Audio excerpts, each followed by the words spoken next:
नमस्कार। This is C A Nitin Kanwar.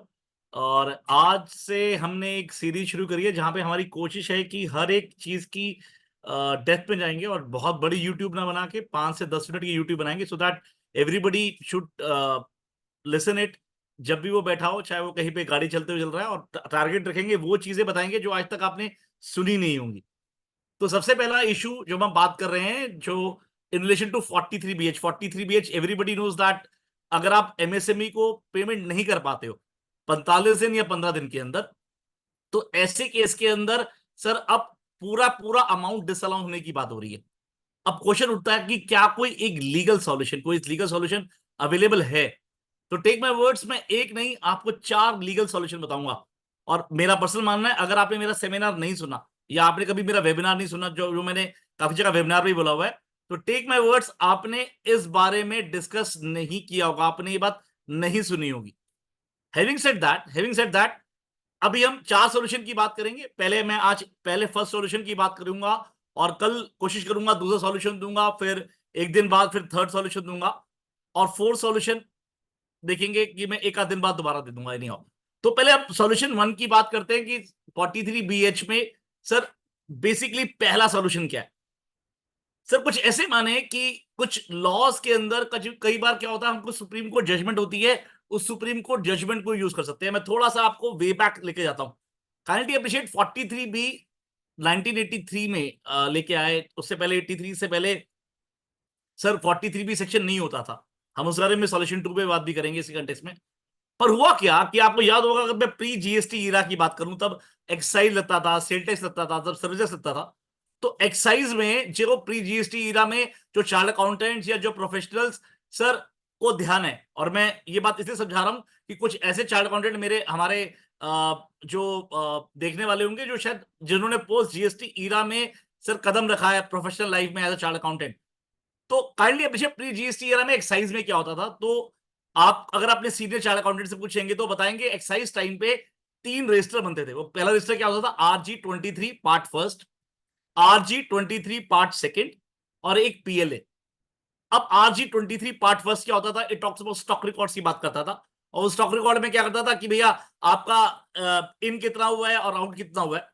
RG23 part second अगर आपको ध्यान होगा तो वो क्या करता था सर, आपकी एक्साइज ड्यूटी, कितना अमाउंट आपका इनपुट है, सेंडमेट क्रेडिट कितना पड़ा हुआ है, और कितनी आउटपुट लाइबिलिटी है। और अगर मान लीजिए आपकी सेंडमेट की लाइबिलिटी या फिर जो इनपुट की, अगर आप इनपुट की लाइबिलिटी कहें या सेंडमेट की लाइबिलिटी करें, वो लाइबिलिटी अगर कम होती थी, आउटपुट की लाइबिलिटी ज्यादा होती थी, तो kindly appreciate sir, you have to deposit that amount from PLA. आप पीएलए में जमा कराते थे, और पीएलए में कैश जमा होता था, और उसके बाद वहां पे एंट्री करते थे, और उसकी उसकी जो डबल एंट्री फिर आप सर RG23 पार्ट सेकंड में करते थे, सो दैट आपका इनपुट और आउटपुट ऑलमोस्ट बराबर हो जाए, और जो आउटफ्लो है वो आपका बैंक से चला जाए। तो होता क्या था कि अगर आपको फिर भी ध्यान आएगा, थोड़ा सा आपको ध्यान होगा सर, पहले डिपार्टमेंट कई बार कई कई जगह पे फोन भी करता था कि भैया उनका टारगेट अचीव नहीं हो रहा। आपको कई बार फोन भी आता था कि भैया 31 मार्च को वो कहते, डिपार्टमेंट कहता था भैया कोई टैक्स और जमा करा दीजिए। तो आप बोलते थे भैया ये तो भैया अभी ऑलरेडी हमारे पास ऑलरेडी इनपुट क्रेडिट है, CENVAT credit is already there. तो they used to request you some of the other. वो सब बोलते थे कि सर आपको आगे काम आ ही जाएगा, आप आज जमा करा दे पीएलए में, आपको आगे काम आ जाएगा, उनके टारगेट भी अचीव हो जाएंगे। तो एनी हो, सम टाइम और अदर, नॉर्मली क्लाइंट हाँ कर ही देता था। वो कहता ठीक है भाई, कोई दिक्कत नहीं, मुझे आगे इनपुट क्रेडिट मिलना ही है।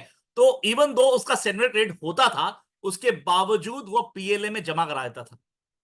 अब हुआ क्या, कोई आप जैसा एक कोई अच्छे चार्ट अकाउंटेंट होगा जिसने ठीक ठाक अमाउंट जमा करा दिया, और सीए ने क्या किया, उस सीए ने बोला भैया इवन दो इसका जो बैलेंस है, इसका जो, प्लीज अप्रिशिएट कीजिएगा, इसका जो जो क्रेडिट है मुझे अगले साल मिलना है, पर क्योंकि मैंने ये पेमेंट इस साल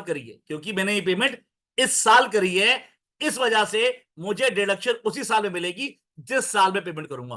हुआ क्या, they try to interpret this particular draft. जहां पे लिखा हुआ देखिए, shall be allowed irrespective of the previous year in which the liability to pay such sum was incurred by the deceased, and according to the method accounting regularly employed by him, only in computing the income referred to section 28 of that previous year in which such sum is actually paid by him. So what I want to say, irrespective of amount, खर्चा आपको आज मिल रहा है चाहे आगे मिल रहा है, वो ड्यू आज हुआ है या बाद में हुआ है, सर इस बात को इंटरप्रेट करते हुए आप जैसे एक सीए ने इंटरप्रेट किया कि भैया डिडक्शन तो उसी साल मिलेगी जिस साल में पेमेंट करूंगा, इरिस्पेक्टिव कि मेरे को खर्चा क्लेम इस साल में कर रहा हूं कि अगले साल कर रहा हूं। Now kindly appreciate this matter went to different high courts. अब मैं सीधा सुप्रीम कोर्ट पे आऊंगा क्योंकि सबको सुप्रीम कोर्ट की बात समझ में आती है, उसके बाद एक हाई कोर्ट की जजमेंट बताऊंगा जो कि हाई कोर्ट जजमेंट पहले आ गई थी। सर सुप्रीम कोर्ट का जजमेंट है sir CIT versus Modipon, MODIPON, CIT versus Modipon 2017 का जजमेंट है 400 ITR 1 सुप्रीम कोर्ट। और इसी पैराग्राफ को सुप्रीम कोर्ट ने क्या इंटरप्रेट किया, supreme court said kindly see the words, starting line क्या है, वो बोलता not withstanding anything contained in the act, वो पूरे एक्ट को ओवरराइड कर रहा है। और जब वो एक्ट को प्रोवाइड कर रहा है और साथ के साथ जब ये पैराग्राफ लिखा हुआ है जहां पे बोल रहा है भैया शेल बी अलाउड जब आप पेमेंट कर रहे हो irrespective of the previous year in which the liability was incurred और नॉट, तो kindly appreciate he said advance payment का भी खर्चा मिलेगा। और अगर जब मैं सीआईटी वर्सेस मोदीपॉन की बात कर रहा हूं, ये जजमेंट आज भी इसलिए रेलिवेंट है, आपको ध्यान होगा 4 महीने पहले, 3 या 4 महीने पहले एक जीएसटी में मद्रास हाईकोर्ट की जजमेंट आई है जहां पे उन्होंने बोला अगर मेरे कैश लेजर में अगर टैक्स जमा है तो ऐसे केस में इंटरेस्ट की लायबिलिटी नहीं आएगी। काइंडली अप्रिशिएट ये पर्टिकुलर जो ये जजमेंट है, ये जजमेंट रिलाय अपॉन उन्होंने किया है CIT Modipon supreme court income tax case को, उस वजह से वो जजमेंट दी है। और इसीलिए आप देखेंगे सर इस बार इन्होंने अमेंडमेंट भी कर दी है कि भैया अगर आप एक कैश लेजर में जमा है तो कोई दिक्कत नहीं है, आप पे इंटरेस्ट की लायबिलिटी नहीं आएगी। तो kindly appreciate this judgement is very very relevant. अब क्वेश्चन उठता है सर 43BH से क्या रिलेशन है। अच्छा before that there was another judgement also, वो कलकत्ता हाई कोर्ट की थी, Paharpur cooling towers limited versus CIT 2013 का था। और ये जजमेंट भी यही बोलता था कि भैया जिस साल में आपने पेमेंट करी है इररिस्पेक्टिव आप खर्चा उस साल क्लेम कर रहे हो या नहीं कर रहे हो, आपको सर उस साल खर्चा मिल जाएगा अंडर सेक्शन 43B। अब कई लोग बोलेंगे यार जब बैलेंस शीट आएगी तो बैलेंस शीट में कैसे करता होगा, बैलेंस शीट में तो वहां पे तो एडवांस खड़ा होगा। तो काइंडली अप्रिशिएट एक आपको जजमेंट ध्यान कराता हूं, तपाड़िया टूल्स सुप्रीम कोर्ट, जहां पे तपाड़िया टूल्स ने सुप्रीम कोर्ट ने बहुत अच्छे ढंग से समझाया कि भैया अकाउंटिंग प्रिंसिपल्स और टैक्सेशन प्रिंसिपल्स अलग अलग चीज है। सर अकाउंटिंग प्रिंसिपल्स का टारगेट क्या है कि सर आपकी अकाउंटिंग पॉलिसीज कैसी होनी चाहिए, आपका सर जो डिस्क्लोजर होना चाहिए वो ट्रू एंड फेयर होना चाहिए, आपका सर बैलेंस शीट क्या प्रॉपर प्रेजेंटेशन फेयर प्रेजेंटेशन दिखा रहा है ये नहीं दिखा रहा।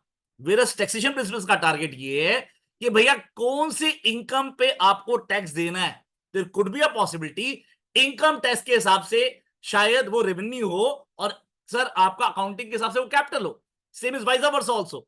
तो sir income tax principles kindly appreciate sir वो चलते हैं जब भी, बड़ा वांट टू से जब अकाउंटिंग प्रिंसिपल और टैक्सेशन प्रिंसिपल की लड़ाई होगी तो हमेशा सर अकाउंटिंग प्रिंसिपल्स को बैठना पड़ेगा because taxation principles are there.